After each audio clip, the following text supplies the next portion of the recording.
थोड़ा सा लेजर का बनाना, फिर रोक देना ना।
सब उपस्थित लोगों को मैं सूर्यकुंड की महिमा सुनाती हूँ।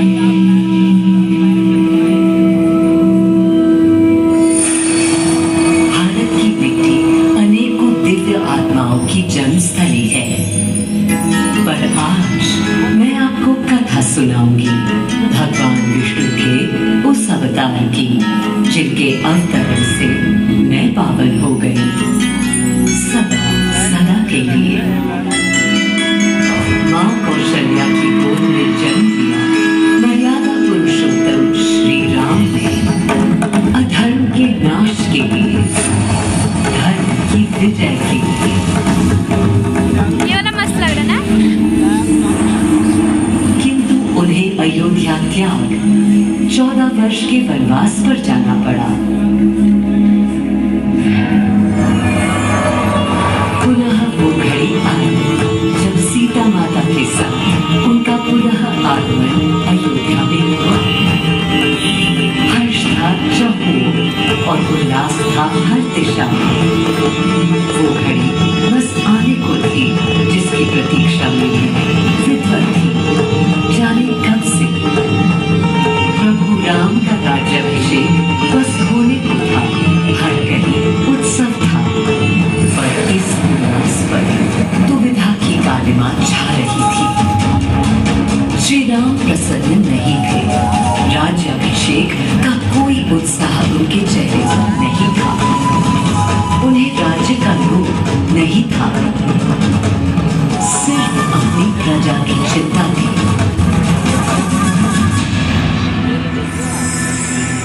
सबके मन में एक ही प्रश्न था, कौन हल कर सकेगा श्री राम की इस दुविधा को, मिटा सकेगा इस अंधकार को? किसके तेज से छट जाएगी ये क्रांति? अरे वही जिसके वंशज हैं श्री राम, जो स्वयं सशरीर धरती पर पधारे। श्री राम को राम राज्य समझा ले।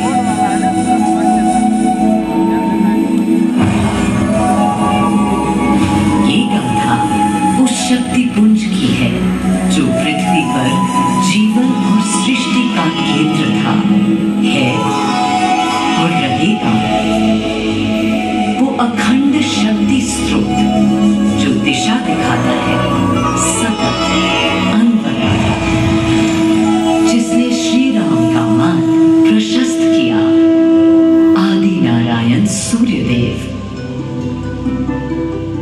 अयोध्या वासियों को भी प्रभु श्री राम की इस दुविधा का आभास होने लगा था। देखा क्या? तुमने देखा क्या? कितने सकुचाई से श्री रघुवीर थे। पद की प्रसन्नता या दर्प निरप होने का ललक या उमंग कोई कुछ भी तो दिखी नहीं। मुकुट सामने रख कितने अधीर थे। वे तो थे अधीर नहीं, हाँ थोड़े गंभीर थे। सौम्य मुखमंडल पर निर्बलों की पीड़ा थी। दीनहीन असहाय वंचितों का दर्द था। उनके लिए मुकुट अथवा राज सिंहासन वैभव का लोभ नहीं। अब कैसे सुखी दिखे जब तक सुखी सारे लोग नहीं। तब दिशा निर्देशन के लिए श्री राम ने स्वयं सूर्य देव का स्मरण किया। श्री राम सूर्य देव का आह्वान करने लगे। क्लांत मन से उन्होंने अपने पितामह को याद किया। मन असमंजस में था उनका। कर्तव्य की सही दिशा उन्हें सूझ नहीं रही थी। क्या उचित है प्रजा के लिए, उनके लिए, वंश के लिए, धर्म के लिए, शांति के लिए, इसी परामर्श के लिए अंतर्मन से उन्होंने सूर्य देव को पुकारा।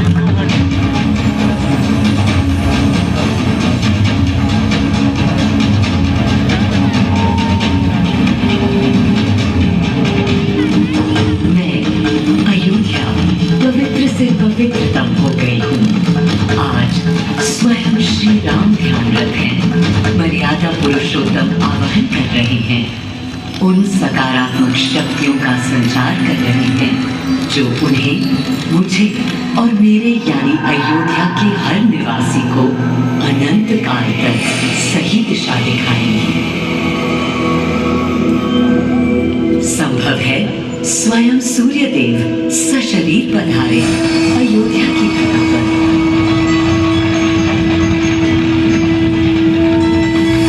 और देखो, श्री सूर्य देव आने को है।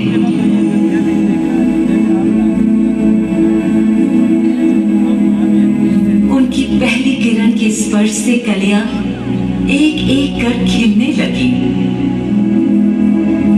जीवन की कांति हर ओर धीरे धीरे फैलने लगी।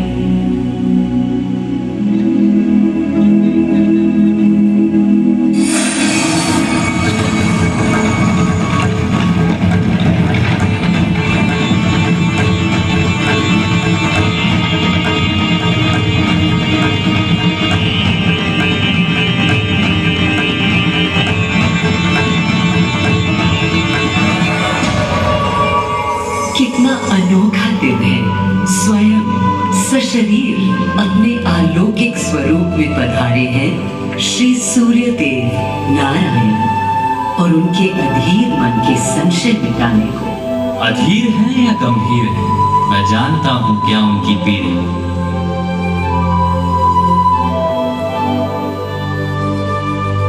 माँ कौशल्या को प्रणाम। कहाँ है राम? अरे भूलूं ये बार कि कौन बड़ा है। आज्ञा हो तो आपके चरण छू लूं। अरे नहीं नहीं, ये क्या करते हैं आदि पुरुष? ऐसा अनुग्रह सर्वथा अनुचित है। राम वंशज हैं आपके, क्यों पाप का भागीदारी बनाते हैं पितामह? पितामह होंगे हम ब्रह्म लोग। अब धरती पर जनलोक में आ गए। चलिए। सूर्य देव के आगमन पर माँ कौशल्या उन्हें मिली और विनती की कि हे देव, मेरे पुत्र की दुविधा दूर करें, उन्हें राह दिखाएं ताकि अयोध्या का, पूरे भारत का भविष्य निर्धारित हो सके। आपकी जब पहली किरणें आती हैं तब उच्चारण होता है, चिड़िया गाती है, लेकिन इन दिनों कितनी उदास है। कारण है उनके राम की एकाग्र साधना और सुदीर्घ उपवास। सिंहासन की ओर चरण धरना नहीं चाहते, धारण नहीं करना चाहते हैं मुकुट। कोई बात, राज्य अभिषेक के बाद राज्य जो भी चलाए, राम राज उसका ही तो कहलाएगा। मैं आ चुका हूं तपस्वी राम। मनस्वी राम, अपने नेत्र खोलो।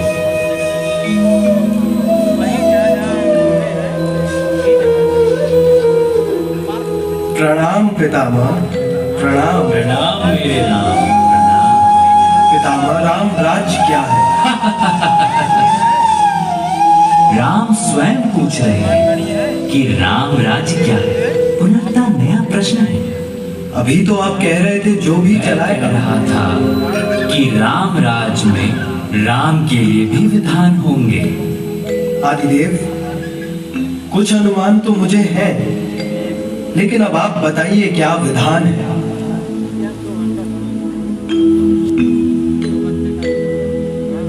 राम राज्य आशय कल्याण है, निर्बलतम मानव का त्राण, भय हो ना भीति हो, मुख्य राम राजनीति जन जन की प्रीति हो, लोक संरक्षण हो, सत का आभास हो, परमानंद प्राप्ति हेतु मंगल उद्भास, प्रेम परम तत्व हो, सब में समत्व हो, दैहिक दैविक या भौतिक संतापों की औषधि अचूक राम बाण है। राम राज्य आशय कल्याण है, निर्बलतम मानव का त्राण है, प्रमोदित अपंतव आस्था का घनत्व, वैभव विशाल, वेग करे वर्षा और सदा ही सुखाए, दिशाएं सब मस्त हो, जनपद में स्वस्थ हो, उपद्रव अच्छा लगा ना? और ना कोई आतंक हो, कोई नहीं रंग हो, सुख ही सुख दिशा, प्रेम योग धर्म मूल्य प्राण, राम राज आशय कल्याण। मां कौशल्या, अभी ये मुकुट मात्र सोने का है। मैं इस मुकुट को राम के साथ सदा उपस्थित होने का बना देता हूं।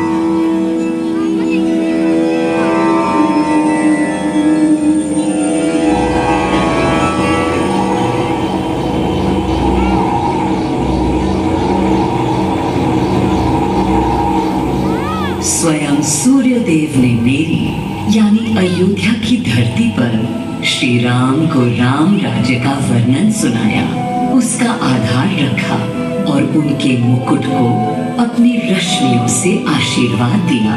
श्री राम के नेतृत्व में हर ओर खुशहाली, प्रेम, शांति और संयम फैला। हर ओर रोशनी, प्रकाश और जीवन का संगीत गूंजने लगा। राम राज्य का पथ दर्शाकर चल दिए सूर्यदेव पुनः अपने लोक, ताकि अनंत काल तक अयोध्या ही नहीं पूरा विश्व उस शक्ति का संचार अनुभव कर सके। हर दिशा खिल उठी श्री राम के राम राज्य से। सूर्यदेव के स्पर्श से पावन हुई मेरी धरती, पर जहाँ उनका रथ रुका था वहाँ स्वयं यह कुंड बन गया। समय बदला, मेरा और इस कुंड का स्वरूप भी बदलता गया। स्कंद पुराण के अनुसार यह स्थल खुशार्क तीर्थ के नाम से भी जाना जाता है। जब प्रतापी राजा घोष यहाँ आए और उन्होंने ऋषियों को यहाँ स्नान करते देखा तो स्वयं भी किया, जिसके बाद उनका शरीर दिव्य, निरोगी और अलौकिक हो गया। और इसी कुंड के जल से उनकी काया भी कांतिमय हो गई। यहाँ की गई उनकी घोर तपस्या का तेज आज भी अनुभव किया जा सकता है। दिन बीते, साल बीते और फिर अनेकों सालों के बाद राजा दर्शन से यहाँ आए। यही तपस्या करने के बाद उन्होंने यहाँ सूर्य मंदिर, कुंड और चारों ओर घाट का निर्माण कराया, जिससे यहाँ की प्रजा भी इस अलौकिक कुंड का लाभ उठा सके। सूर्य देव के महात्म्य से मैं अयोध्या और तेजमय हो गई, और इसका प्रमाण इस सूर्य कुंड और समीप स्थित गरिमा में सूर्य मंदिर से स्थापित हो जाता है।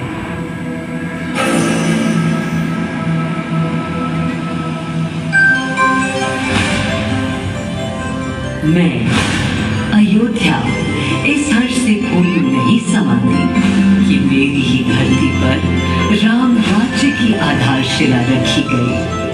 आज भी अयोध्या एकता, आस्था और शांति के लिए उदाहरण बनी हुई है।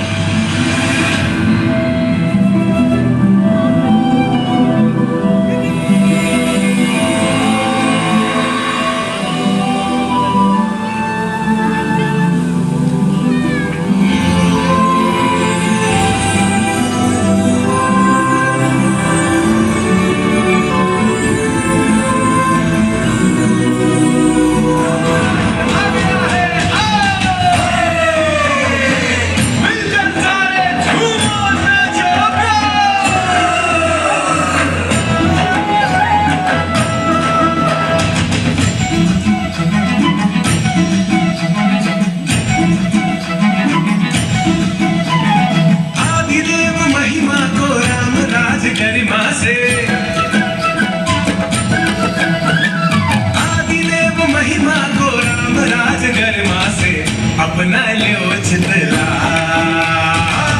अपना लो चितला।